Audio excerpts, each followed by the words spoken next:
வணக்கம் நண்பர்களே, எல்லாம் எப்படி இருக்கீங்க? இது எபி ஃபிட்னஸ். நான் எபி. இன்றைக்கி வீடியோ பண்ணுற நோக்கம் கிடையாது.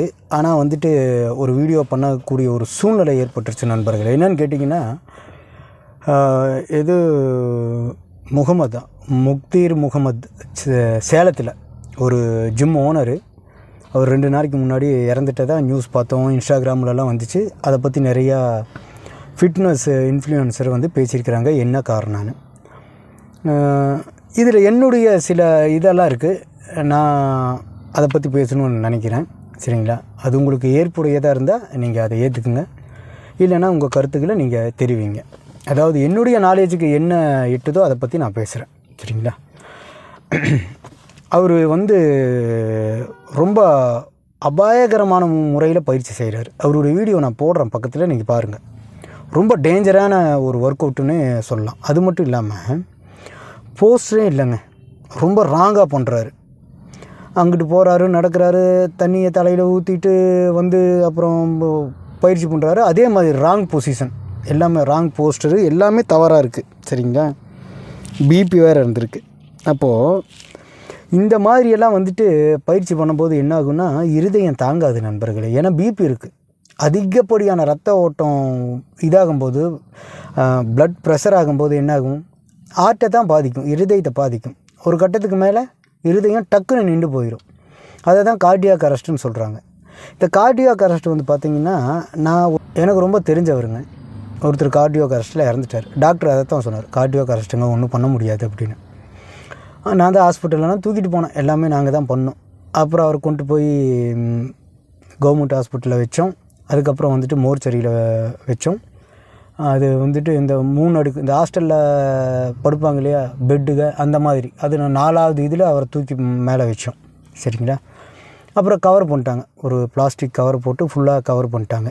அந்த ஜிப்பு போட்டு மூடுறது தலை வரைக்கும். அடுத்த நாள் காலையில் அதை இறக்கி ஜிப்பை ஓப்பன் பண்ணி பார்த்தா 1/2 லிட்டர் ரத்தங்க, மூக்குலேயும் வாயிலையும். மிரண்டே போயிட்டேன் நான் எல்லாம். ஐயோ என்னையா அப்படின்னு. அப்புறம் அங்கே வேலை செஞ்சவரை கூப்பிட்டு, இது என்னாச்சு அப்படின்னு எனக்கு டவுட் வேறு. நீங்கள் ஏதாவது பண்ணீங்களா? அப்போ தான் சொன்னாங்க, கார்டியாக் அரெஸ்ட் அவருக்கு நைட்டில் அது ப்ளீடிங் ஆகிருக்குது அப்படின்னு. இந்த தம்பிக்கும் இந்த மாதிரி மூக்கிலையும் காதிலையும் ரத்தம் வந்ததுன்னு சொல்லும்போது நான் கார்டியாக் அரெஸ்ட்டாக இருக்கும்னு நான் நினச்சேன். அதே மாதிரி கார்டியாக் அரெஸ்ட்டுன்னு தான் சொன்னாங்க, ஹார்ட் அட்டாக்குன்னு சொல்கிறாங்க. சரி, ஓகே. அதாவது அவர் பண்ண தப்பு என்னென்னு கேட்டிங்கன்னா, பிபி இருந்திருக்கு. அப்படி இருக்கும்போது எதுக்கு இந்த மாதிரி மோசமான ஒரு விதத்தில் அவர் பயிற்சி பண்ணணும்? இப்போது நம்ம அன்றாட வாழ்க்கையில் நமக்கு ஏகப்பட்ட பிரச்சனைகள் இருக்குது. அதுக்கு நம்ம பயப்படுறதில்ல. ஆக்சிடெண்ட்டுகள் நடக்குது, அதுக்காக நம்ம காரில் போகாமல் இருக்குமா? இல்லை.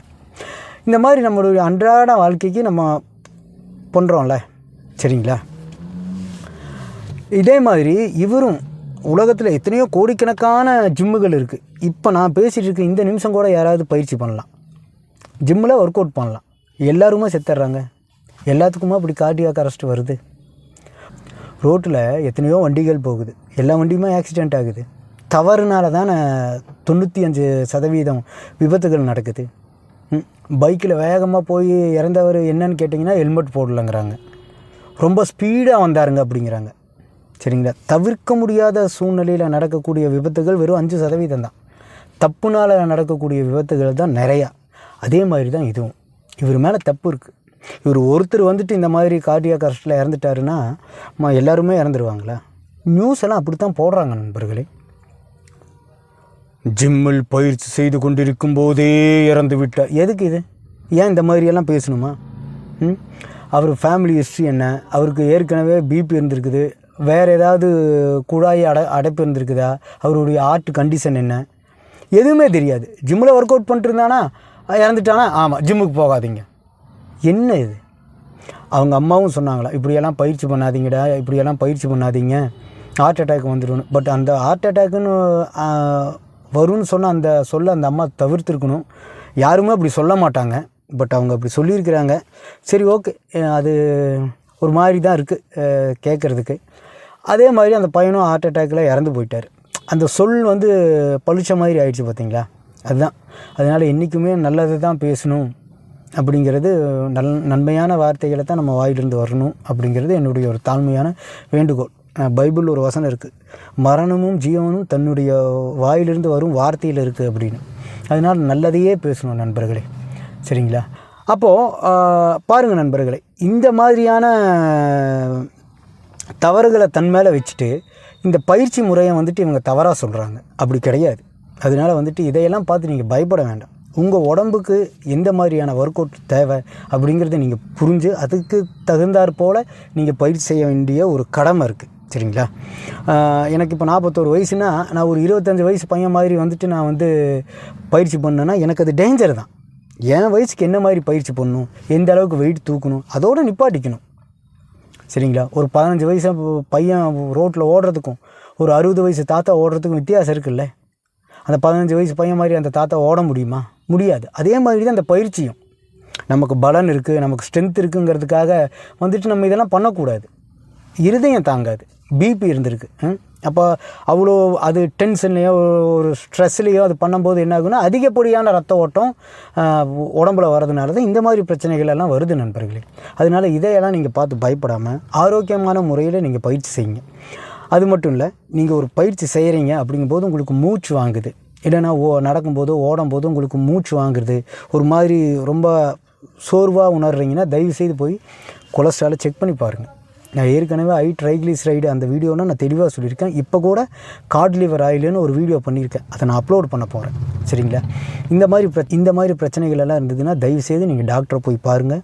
உங்கள் கொலஸ்ட்ரால் அளவை நீங்கள் செக் பண்ணி பாருங்கள். பிபி எல்லாம் இருந்ததுன்னா தயவுசெய்து ஹை இன்டென்சிட்டி ஒர்க் அவுட் எல்லாம் பண்ணாதீங்க. அது வந்துட்டு நீங்கள் 30 வயசாக இருந்தாலும் சரி, 50 வயசாக இருந்தாலும் சரி. Incoming voice call from Murray in Delhi. அவரை அந்த ஃபோட்டோஸ் அந்த வீடியோஸ் எல்லாம் பார்க்கும்போது மனசுக்கு ரொம்ப கஷ்டமாக தான் இருக்குது. இந்த சிறு வயசில் இப்படி ஒரு அகால மரணம் அடைஞ்சிட்டாருன்னு, சரிங்களா? அந்த அம்மா என்ன சொல்கிறாங்கன்னு நான் போடுறேன், அதை கேளுங்க. எதையா பண்ணுவான் என் பையன், வேண்டாடா பண்ணாதடான்னு எவ்வளவோ சொல்லுவேன்.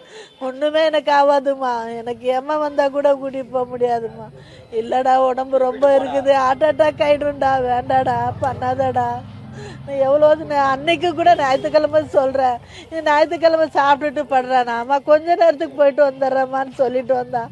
அதனால தான் ஃபோன் போட்டு 8:30 மணிக்கு எடுக்கவே இல்லை. 10 ஃபோன் போட்டு கூட எடுக்கலை. சந்தேகமாக தான் நான் வந்து பார்த்தேன். பையனை கூப்பிட்டு வந்து கதவு லாக் பண்ணியிருக்குது, செருப்பு வெளியே இருக்குது. சரி உடடான்னு உடைச்சி தான் பார்த்தாக்கா உள்ள அப்படியே மயங்கி கிடக்குறான்ப்பா.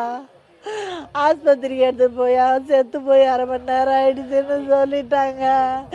ஏன் இந்த ஹார்ட் அட்டாக் ஆயிடுச்சு, ஹெவியாக ஒரு. அந்த இறந்து போன அந்த நண்பருக்கு ஆழ்ந்த இரங்கல், ஆழ்ந்த அனுதாபங்கள். நன்றி.